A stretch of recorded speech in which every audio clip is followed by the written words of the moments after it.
Hello mga kananay! And for today's video, samahan niyo ako magpunta rito sa isang sikat na bilihan ng mga gamit. Dahil nga mag-i-start na naman ang school year ng mga anak natin, kadalasan sa ating mga nanay o yung mga nakararami sa atin ay inaantay munang mag-start ang pasukan bago tayo mamili ng gamit nila. Kasi 'di ba kadalasan may binibigay na list yung mga teachers or school para sa mga kailangan nilang dalhin na gamit sa school. Ngayon nagpunta ako rito, nagulat ako sa presyo talaga ng mga gamit ng bata ngayon dahil sobrang taas. Wala ka na mabibili na dati na tagi 8 pesos na notebook, tagi 10 pesos. Ngayon, sobrang taas na nung presyo ng notebook. So, kailangan maging wise tayo mga nanay sa pamimili ng gamit ng ating mga anak.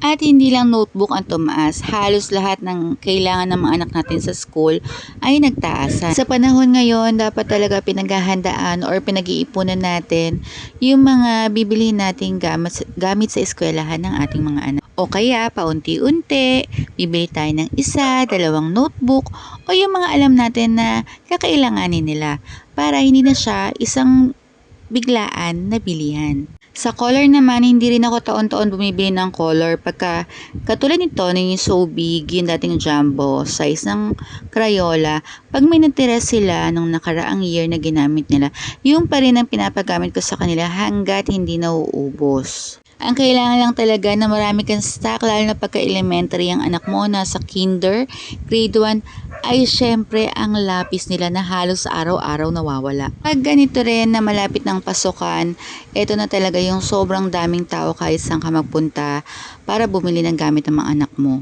Kaya kung may budget ka rin lang naman, kailangan bago pa lang pasukan or after ng school year nila, mamili na ng gamit o kaya pagka may mga sale para syempre makadiscount ka. Or kung hindi naman kaya ng budget, syempre doon tayo sa mas mura, sa Divisoria or sa Palengke, doon tayo sa alam nating makakatipid tayo.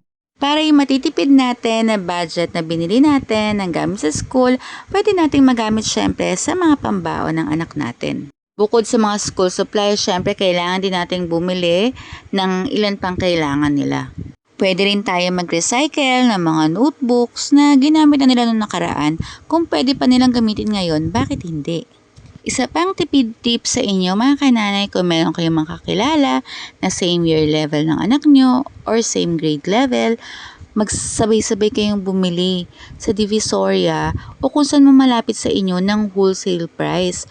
Para 'di ba mas makakamura kayo, yung discount na yon, pwede nyo pang magamit sa ibang bagay. Sa panahon ngayon, kailangan nating maging matipid, madiskarte at wais na nanay.